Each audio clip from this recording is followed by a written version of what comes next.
ભગવાન મોહિનીના રૂપમાં પ્રગટ થાય,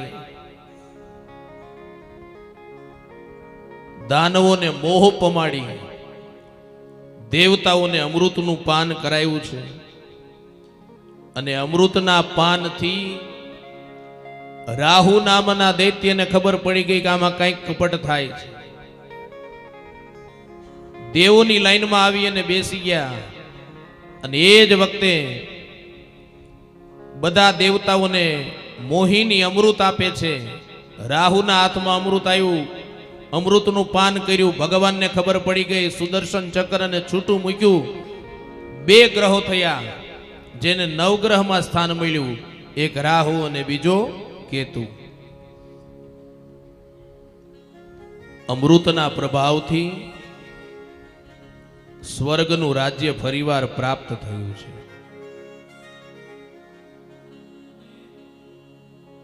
સ્વર્ગનું રાજ્ય પ્રાપ્ત થયું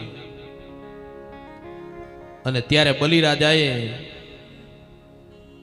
ગુરુ શુક્રાચાર્યના કહેવાથી એક યજ્ઞ કર્યો અને મૃત સંજીવની વિદ્યાના પ્રતાપે શુક્રાચાર્યએ જેટલા દાનવો દૈત્યો મરી ગયા હતા ને બધાને સજીવન કર્યા છે. અને યજ્ઞના પ્રતાપે પાછું દેવતાઓ પાસેથી સ્વર્ગનું રાજ્ય આંચકી લીધું. અને શુક્રાચાર્યએ કીધું બલિરાજાને કે 100 અશ્વમેધ યજ્ઞ પૂર્ણ થાય ને તો દેવતાઓને ક્યારેય રાજ્ય ન મળે સ્વર્ગનું. અને આ બાજુ માં અદિતિને ચિંતા થાય છે. અદિતિ ભગવાનને પ્રાર્થના કરે છે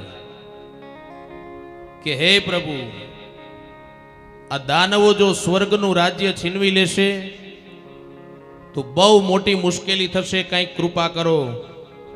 અદિતિએ ભગવાનની પ્રાર્થના કરી અને ત્યાં ભગવાન પ્રગટ થઈ માં અદિતિને કહે છે કે માં ચિંતા કરો માં, વામન રૂપે તમારે ત્યાં હું પ્રગટ થઈશ.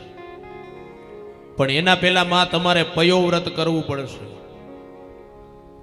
પયોવ્રત એટલે સંતાન ન થતા હોય ને એના માટે ભાગવતે શ્રેષ્ઠ પ્રયોગ આપ્યો છે, એનું નામ છે પયોવ્રત. સાંભળજો બધા ખાસ. ફાગણ સુદ એકમથી ફાગણ સુદ 12 સુધી આ વ્રત કરવાનું. પતિ પત્નીએ માત્ર ને માત્ર દૂધ ઉપર રહેવાનું, લક્ષ્મી નારાયણની પૂજા કરવાની. અને વ્રતનો છેલ્લો દિવસ 12મો દિવસ હોય ત્યારે 12 દંપતીઓને ઘરે બોલાવી દૂધની મીઠાઈ બનાવી ભગવાનને ધરી દંપતીઓને જમાડવાની. આને પયોવ્રત કહેવાય. અને જો શ્રદ્ધા વિશ્વાસથી પયોવ્રત થાય તો જેવો તેવો બાળક નહીં, ભગવાન વામન જેવા દીકરાની પ્રાપ્તિ થાય એવું ભાગવત લખે છે. મા અદિતિએ પયોવ્રત કર્યું છે. ધીમે ધીમે ધીમે સમય વ્યતીત થવા માંડ્યો છે. બહાર આવો, એક પછી એક દિવસો નીકળવા માંડ્યા છે.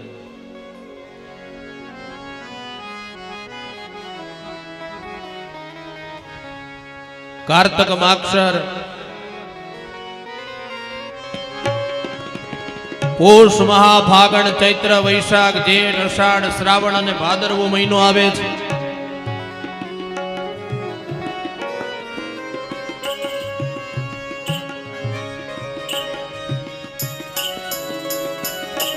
ભાદરવા મહિનાની એકમ ગઈ, બીજ ગઈ, ત્રીજ ગઈ, આમ કરતા કરતા ભાદરવા સુદ 12નો દિવસ આવે. દિશાઓ સ્વચ્છ થાય, વરસાદ વરસે, સાધુ સંતોના મન પ્રફુલ્લિત થાય. અને ભાદરવા સુદ 12ના દિવસે બુધવાર અભિજીત નક્ષત્રની અંદર ભગવાન વામનનું પ્રાગટ્ય થાય. જય જયકાર કરે, બોલ શ્રી વામન નારાયણ ભગવાન કી જય. વિષ્ણુ વામન થઈને ચાલ્યા રે, વિષ્ણુ વામન થઈને ચાલ્યા રે, વિષ્ણુ વામન થઈ ચાલ્યા રે.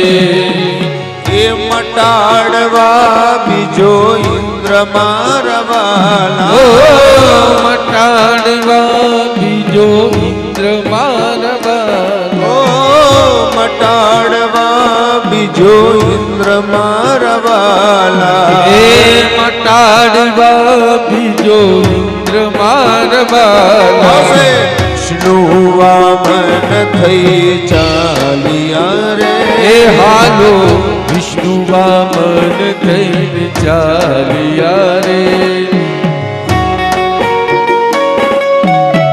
જય હો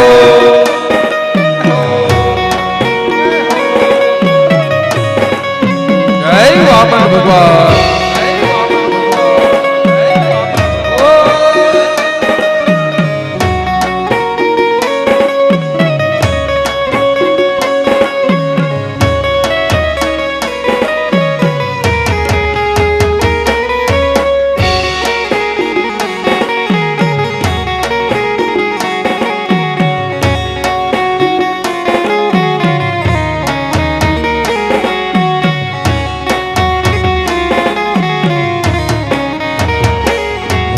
શ્વેત સત્ર શિર પર ધર્યું રે વાલા શ્વેત છત્ર શિર પર ધર્યું રે વાલા શ્વેત છત્ર શિર પર ધર્યું રે શ્વેત છત્ર શિર પર ધર્યું રે એ કર્માક મંડળ સાર મારવા ઓ કર્માક મંડળ સાર મારવાલા કર્મક મંડળ સાર મારવા એ કર્માક મંડળ સાર મારવાલા વિષ્ણુ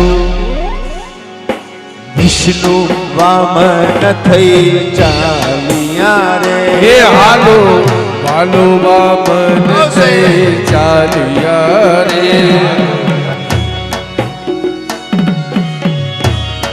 ભાવ સે હરિ બોલ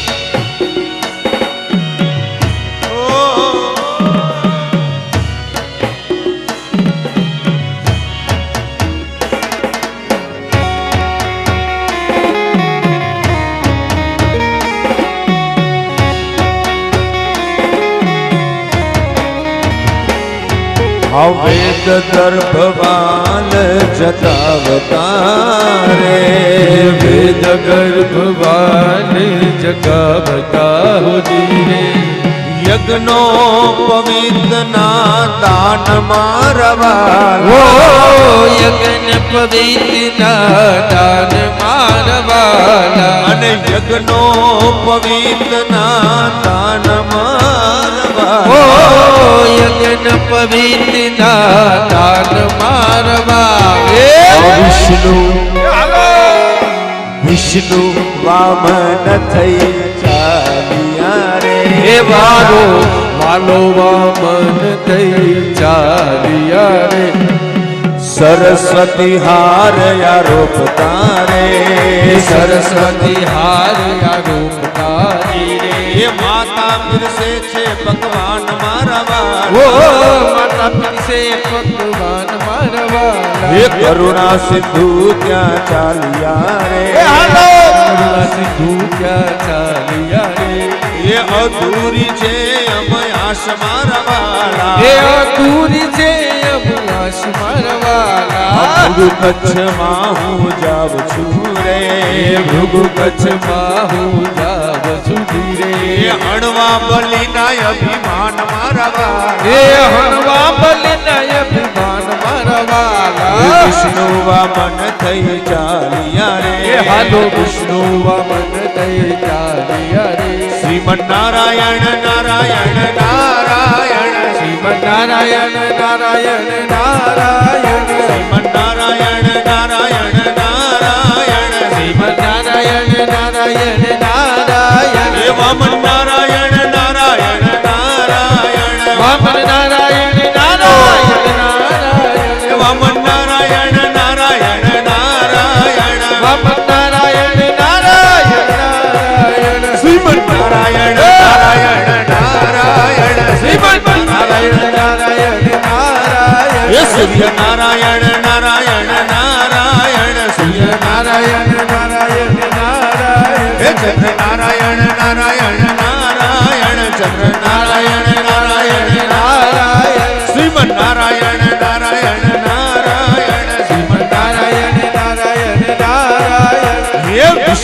વામન થઈ ચાલ્યા એ રે હાલો વિષ્ણુ વામન થઈ ચાલ્યા રે બોલીએ શ્રી વામન ભગવાન કી જય. આપણી કથામાં ભગવાન વામનનું પ્રાગટ્ય થયું છે.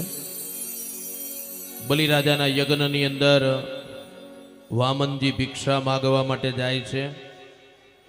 અહીંયા વામનજી કમંડળ લઈ અને આવ્યા છે. અમારા યજમાન પરિવાર પછી કમંડળ આપ સૌ શ્રોતાજનો સુધી આવશે. યથાશક્તિ યથા ભક્તિ તમે જે કાંઈ પહોંચી શકો એ કમંડળની અંદર વામનજીને ભિક્ષા અર્પણ કરજો. સાથે લઈને આવ્યા હોય તો કોઈના માટે ફરજિયાત નથી, ખાસ યાદ રાખજો. બોલીએ શ્રી વામન ભગવાન કી જય.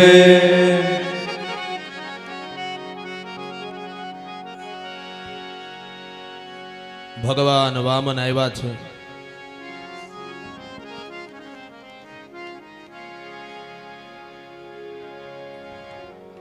બલિરાજાના યજ્ઞની અંદર જો બેનો વાતો નથી કરવાની, આ તો ભિક્ષાનો લાભ તમને મળે, આ સત્કર્મમાં તમે પણ સહભાગી થાવ એટલા માટેનો આ પ્રયાસ છે. શાંતિથી ભિક્ષાની અંદર પીરસી દો, કોઈના માટે ફરજિયાત નથી. દત્ત ચિત્તે અવાજ નથી કરવાનો બિલકુલ.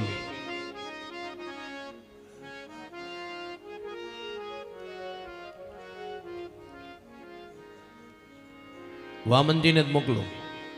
હા,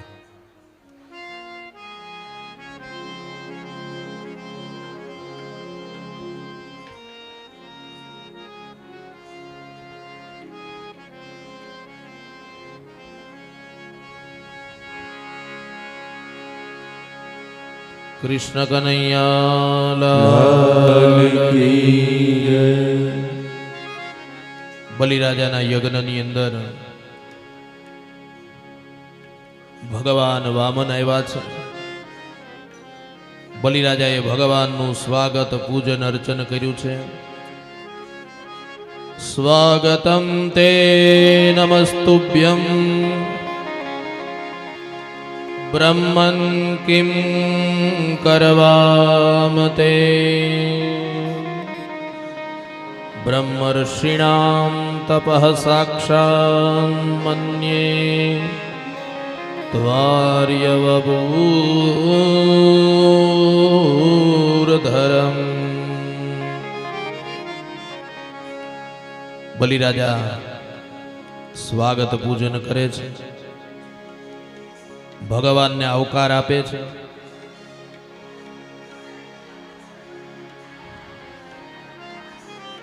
ભાઈ અવાજ કોઈ નહીં કરે.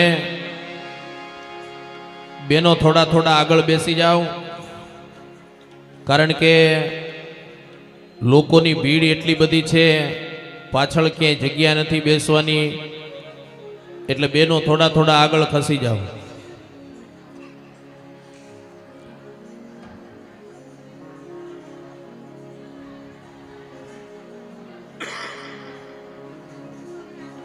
શાંતિથી આગળ ખસી જાઓ, વાતો કર્યા વગર.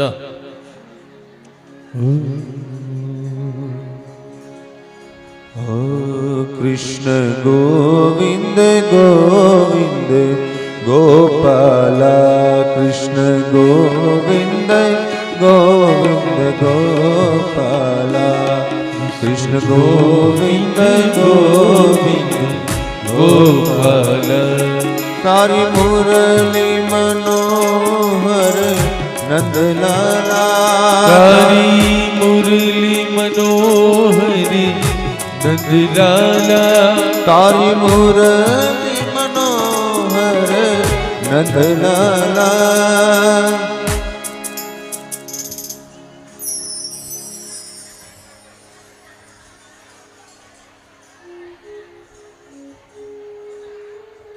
શ્રી વામન નારાયણ ભગવાન કી જય. બલિરાજાના યજ્ઞની અંદર ભગવાન આવ્યા છે.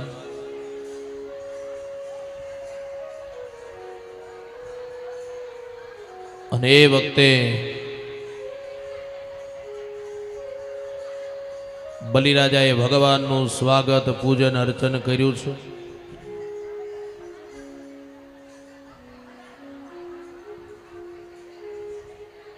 વામનજીના દિવ્ય તેજથી પ્રસન્ન થઈ અને બલિરાજા વામનજીને કહે છે કે વામનજી કંઈક તમે માગી લ્યો, આજ તમારા માટે કશું પણ અદેય નથી. અને ત્યારે ભગવાન વામનના રૂપની અંદર કહે છે કે બલિ, અમારે બ્રાહ્મણોને તો શું જોઈએ, સંધ્યા થાય એટલી જમીન મળે તો બસ થઈ જાય, એટલે 3 ડગલા પૃથ્વીનું દાન જોઈએ છીએ, મને 3 ડગલા પૃથ્વીનું દાન આપો. બલિરાજાએ કીધું કે માગી માગીને એવું શું માંગ્યું? ધન માગો, ધેનું માગો, સુવર્ણ માગો, તમારે જે જોઈએ તે તમને હું આપીશ. ભગવાન કહે છે કે બલિ, એકવાર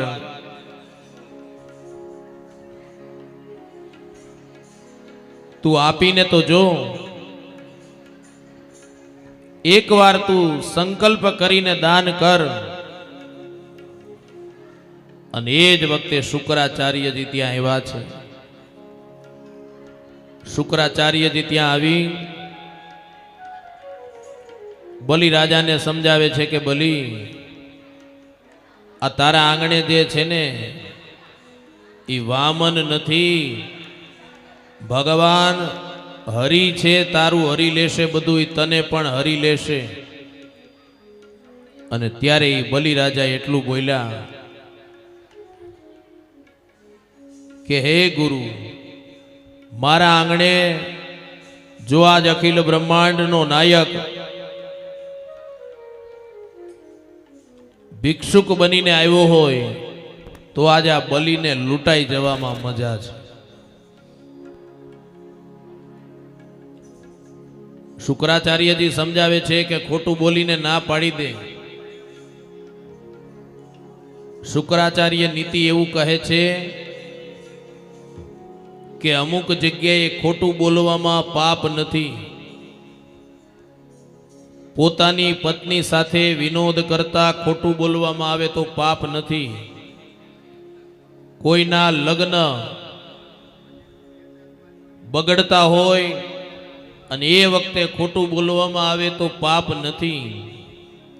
કોઈના પ્રાણ સંકટમાં હોય ત્યારે ખોટું બોલવામાં આવે તો પાપ નથી.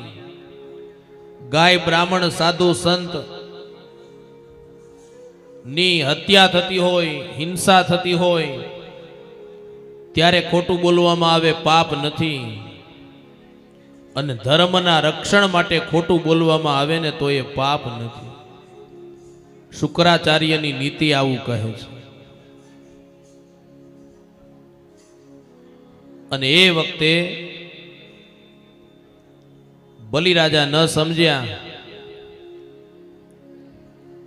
એટલું જ નહીં, ભગવાન વામનને કહે છે કે પ્રભુ 3 ડગલા તમે માપી લ્યો. ભગવાને કીધું કે સંકલ્પ વગર દાનનો સ્વીકાર કરાય નહીં. સંકલ્પ કર્યો, ભગવાને જળની જારી મગાવી. સંકલ્પ માટે જળ જ્યાં બલિરાજા હાથમાં લે ને ત્યાં એ જારીના નાળચાની અંદર શુક્રાચાર્ય એક જીવડાનું રૂપ લઈને બેસી ગયા. ભગવાનને ખબર પડી દાન દેવામાં શુક્રાચાર્યએ આડો પગ કર્યો છે. એટલે ભગવાને એક દર્ભની સળી લઈ જાળીના નારચામાં એ ભરાવી. શુક્રાચાર્યની એક આંખ ફૂટી ગઈ. કથા ઉપદેશ કરે જ્યાં દાન દક્ષિણા દેવાતા હોય ત્યાં આડો પગ ન કરવો. જો આડો પગ કરવામાં આવે ને તો શુક્રાચાર્ય જેવી પરિસ્થિતિ થશે. ભગવાને કીધું કે આ લોહી વાળું જળ ન ચાલે. બોલે તો શું કરવું? પાછું જળ મગાવ્યું, સંકલ્પ કર્યો.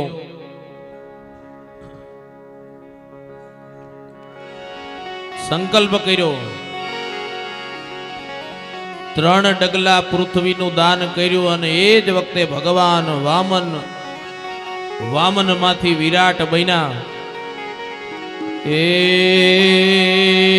વામન વિરાટ થઈ ઉભા રહ્યા રે, વામન વિરાટ થઈ ઉભા રહ્યા રે, વામન વિરાટ થઈ ઉભા રહ્યા રે, વામન વિરાટ થઈ ઉભા રહ્યા રે. બલીને પહોંચાડ્યા પાતાળ મારવા, બલીને પહોંચાડ્યા પાતાળ મારવાલા, બલીને પહોંચાડ્યા પાતાળ મારવા, બલીને પહોંચાડ્યા પાતાળ મારવાલા.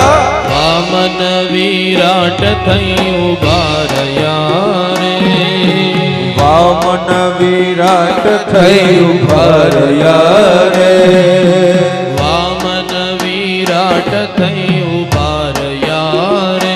એ વાલા વામન વિરાટ થઈ ઉભા રહ્યા રે. ભગવાન વામન માંથી વિરાટ થયા છે. બલિરાજાની 4 આંખ થઈ ગઈ છે અને એ જ વખતે ભગવાને પહેલું ડગલું ભર્યું ને, આખું પૃથ્વી લોક આવી ગયું. બીજા ડગલાની અંદર આખું બ્રહ્માંડ આવી ગયું. બલિરાજાને કીધું કે એ બલી,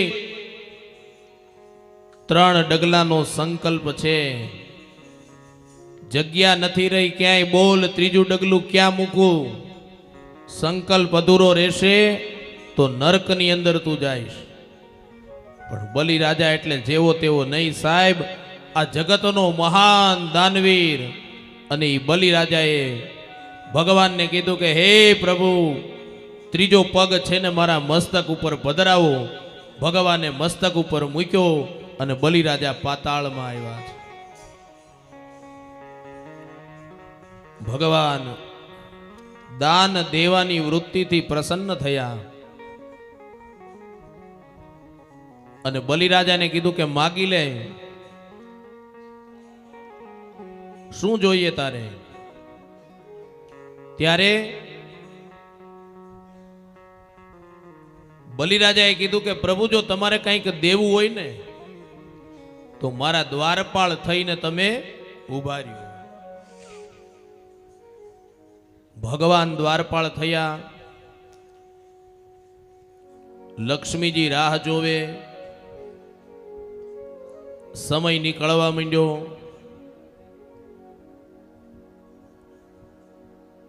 રક્ષાબંધનનો દિવસ આવે.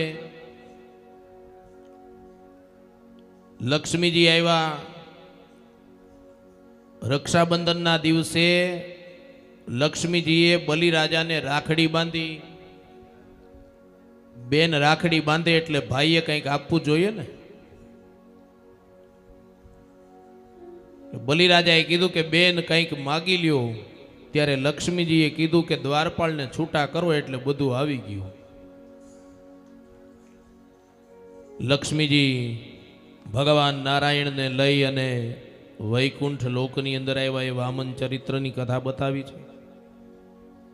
ત્યાં શ્રીમદ ભાગવત મત્સ્ય અવતારની કથા બતાવે છે.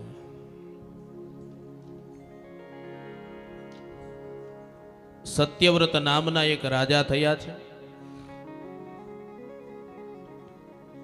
મહાન તપસ્વી, ભગવાનના પરમ પ્રિય ભક્ત. એકવાર કૃતમાલા નદીની અંદર જઈ અને જળ હાથમાં લઈ અને ભગવાન સૂર્યને અર્ઘ્ય આપે છે. પણ ઘટના એવી ઘટી કે જળ હાથમાં લીધું ને એમાં એક નાનું એવું માછલું સત્યવ્રત રાજાના હાથમાં આવ્યું. એ માછલાને છોડી દીધું. એ માછલાએ સત્યવ્રત રાજાને કીધું કે રાજા, મને કોઈ આશરો આપતું નથી, મારું કોઈ છે નહીં, તમે મને આશ્રય સ્થાન આપો. એટલે સત્યવ્રત રાજા પેલા માછનાને લઈ ઘરે આવી અને કમંડળની અંદર મૂકે છે. પણ એક રાત્રિમાં એ માછલાએ કમંડળ જેવડું સ્વરૂપ ધારણ કર્યું. રાજાને કીધું કે રાજા, હવે આમાં હું સમાઈશ નહીં, મને બીજું સ્થાન આપો. એનાથી મોટી જગ્યાની અંદર, મોટા વાસણની અંદર એ માછલાને સત્યવ્રત મૂકે. પણ ઈ વાસણ જેવડું હતું ને એનાથી ડબલ કાયા શરીરને માછલાએ ધારણ કરી.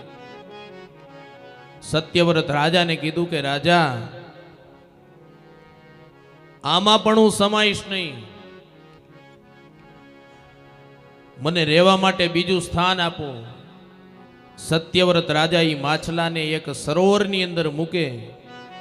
ત્યાં તો એક ક્ષણની અંદર એ સરોવરથી પણ ડબલ મોટું એ માછલું થયું. અંતે સત્યવ્રત રાજા બે હાથ જોડી અને ઊભા રહી ગયા અને કહે છે, આ કોઈ સામાન્ય જીવ નથી. બે હાથ જોડી અને કહ્યું, મને મોહિત કરનારા આ માછલાના રૂપની અંદર તમે કોણ છો? મૂળ રૂપની અંદર મને દર્શન આપો. અને એ જ વખતે ભગવાન મત્સ્યના રૂપની અંદર પ્રગટ થયા છે.